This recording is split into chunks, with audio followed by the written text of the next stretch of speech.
Hi friends, welcome back to our channel. இன்னைக்கு பார்த்துட்டிங்கன்னா மே 1 அதாவது உழைப்பாளர்கள் தினம். நம்ம டெய்லியும் பார்க்குற வேலை தான், அதுக்கு பின்னாடி இருக்க உழைப்பு தான் நம்மளோட வாழ்க்கையை அடுத்த கட்டத்துக்கு நம்மளுக்கு எடுத்து எப்போவுமே கொண்டு செல்லும். அதே மாதிரி நம்ம தைக்கிற ஒவ்வொரு துணியிலையுமே அதில் வர வருமானத்தை வச்சு நம்மளோட அடுத்த நாளையோட வாழ்க்கையோட பொருளாதாரத்தை உயர்த்துறதுக்கும் அந்த தொழிலும் உழைப்பு தான் நம்மளுக்கு அந்த ஒரு துணையாக எப்போவுமே நிற்கும். ஒவ்வொரு துணியிலையும் நம்ம ஒவ்வொரு டிசைன் தைக்கும் போதோ, ஒரு ட்ரெஸ் நம்ம ஸ்டிச் பண்ணும் போதோ, அது வந்து ஒருத்தவங்களோட கனவு. அதுக்காக நம்ம உழைக்கிறோம் அப்படின்றத எப்பவுமே நம்ம மனசுல வச்சுக்கணும். இதே எண்ணத்தோட நம்மளோட தொழிலுக்கும், நம்மளோட உழைப்புகளுக்கும் மரியாதை தர மாரி தான் இந்த உழைப்பாளர்கள் தினம். அனைவருக்கும் இனிய உழைப்பாளர்கள் தினம் நல்வாழ்த்துக்கள்.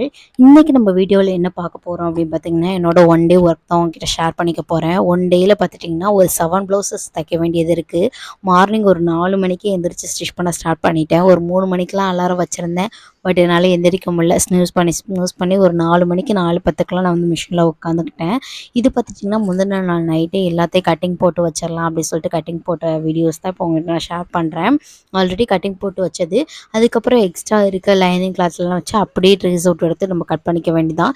நெக் ஷேப்ஸ் மட்டும் தான் மாறுமே தவிர பாடி மெஷர்மெண்ட் எல்லாமே ஒன்றா தான் இருக்கும். பட் நெக் ஷேப் மாறும்போது மட்டும் பார்த்திங்கன்னா ஜஸ்ட் மெஷர்மெண்ட் மட்டும் கொஞ்சம் நம்ம டிஃப்ரெண்ட்டாக வந்து ஸ்டைல் ஸ்டிச்சஸ் போடும்போது கொஞ்சம் நம்ம வந்து பார்த்துக்கணும். அவ்வளோதான் வித்தியாசம் வருமே தவிர மற்றபடி வேறு எந்த வித்தியாசமே வராது.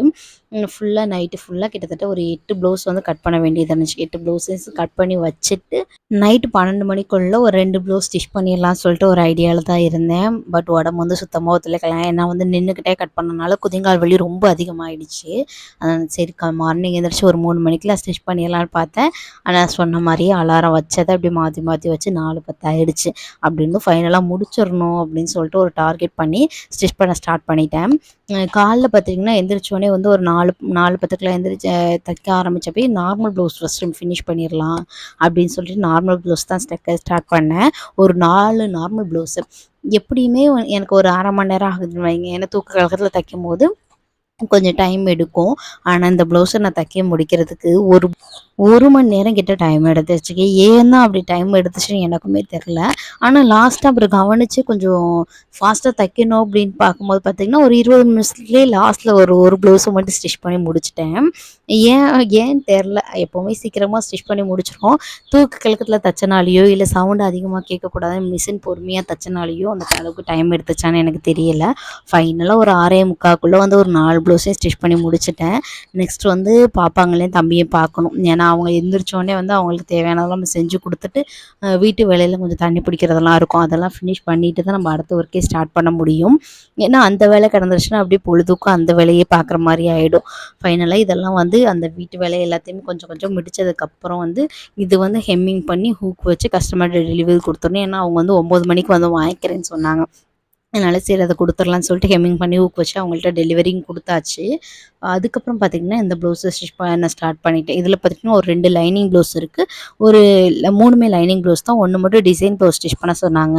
ஆனால் அந்த டைமிங்கில் மட்டும் நம்மளுக்கு ஈஸியாக சிம்பிளாக தைக்கிற மாதிரி டிசைன் நானும் மாற்றி மாற்றி யோசிக்கிறேன். எதுவுமே அமையலை. அதே மாதிரி பார்த்துட்டிங்கன்னா யூடியூப்லேயும் அத்தனை வீடியோஸ் பார்க்குறேன்.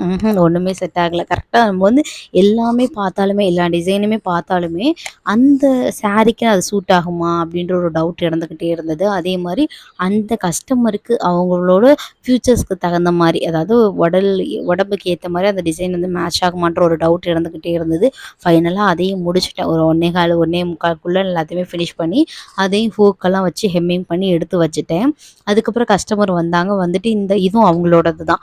இந்த ட்ரெஸ்ஸையும் கொடுத்துட்டு இதையுமே வந்து கொஞ்சம் ஆல்ட்ரேஷன் பண்ணி கொடுங்க அப்படின்னு சொல்லியிருந்தாங்க. ஏன்னா இது வந்து எடுத்தது ரெடிமேடில் எடுத்த ட்ரெஸ்ஸஸ். அதில் வந்து கப்பு வச்சுருந்துருப்பாங்க போல. அந்த கப்பை வந்து ரிமூவ் பண்ணிவிட்டு சைடு ஸ்டிச்சஸ் மட்டும் போட்டு கொடுத்துருங்க அப்படின்னு சொல்லியிருந்தாங்க.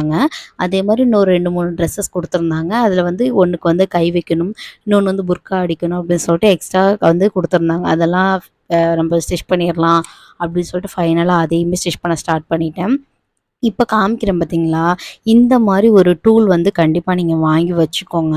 ஏன்னா ரொம்ப ரொம்ப ரொம்ப யூஸ்ஃபுல்லாகவே இருக்குது. ஏன்னு கேட்டிங்கன்னா நூல் பிரிக்கிறதுக்கெலாம் ரொம்ப கஷ்டமாக இருக்கும். ஏன்னா சில பேத்துக்குலாம் வந்து டக்குனால பிரிக்க முடியாது. ஆனால் இந்த இதில் வந்து ஈஸியாக உங்களால் பிரிச்சிட முடியும். நிறைய பேத்துக்கு தெரியும். பட் பிகினர்ஸ்க்கு அந்த அளவுக்கு தெரியுமான்னு தெரில. ஏன்னா வந்து அதில் பார்த்திங்கன்னா அந்த ரெட் கலரில் அந்த இது மாதிரி இருக்குது பார்த்தீங்களா, அந்த பால் மாரி வச்சிருக்காங்கல்ல, அதுதான் கீழ் பக்கமா இருக்கணும். மத்தது வந்து மேல் பக்கம். இப்ப நல்லா க்ளோஸ் அப்ல காமிக்கிறேன். கீழ் பக்கம் இருக்கு பார்த்தீங்களா, அந்த ரெட் கலர் அந்த பால் வந்து கீழ் பக்கமா இருக்க மாரி பார்த்துட்டு, நீங்க வந்து ஓப்பன் பண்ணீங்கன்னா கொஞ்சம் ரொம்பவே ஈஸியா இருக்கும். அதே மாரி இப்ப நான் இந்த டைமிங்கில ஸ்டிச் பண்ணேன். எவ்வளோக்கு ஸ்டிச் பண்ணேன்னு சொல்லிர்றேன். அதே மாரி ஏன் அத சொல்றேன் அப்டின்னா வந்து, கண்டிப்பா அது வந்து கேட்கும்போது உங்களுக்கு மோட்டிவேட்டிங்கா இருக்கும். அதனால தான் ஷேர் பண்றேன். காலைல எந்திரிச்சு அந்த 4 ப்ளவுஸ் ஸ்டிச் பண்ணதுக்கு, ஒரு ப்ளவுஸ்க்கு ரூ. 100 வந்து சார்ஜ் பண்ணேன். மொத்தமா பார்த்தீங்கன்னா ரூ. 400. அதே மாரி இந்த நார்மல் அந்த 3 லைனிங் ப்ளவுஸ், ஒரு மாடல் ப்ளவுஸ் மற்றும் ஆல்ட்ரேஷன் எல்லாத்துக்குமே சேர்த்து ரூ. 1100 வந்து வாங்கியிருந்தேன். டோட்டலா அன்னையோட ஸ்டிச்சிங் அமௌண்ட் பார்த்துட்டிங்கன்னா, எனக்கு ரூ. 1500 கிட்ட நான் சார்ஜ் வந்துச்சு. என்னோட உழைப்பு தான் என்ன இந்த இடத்துல கொண்டு இவ்வளோ அமௌண்ட் வந்து சம்பாதிக்க வச்சுச்சு.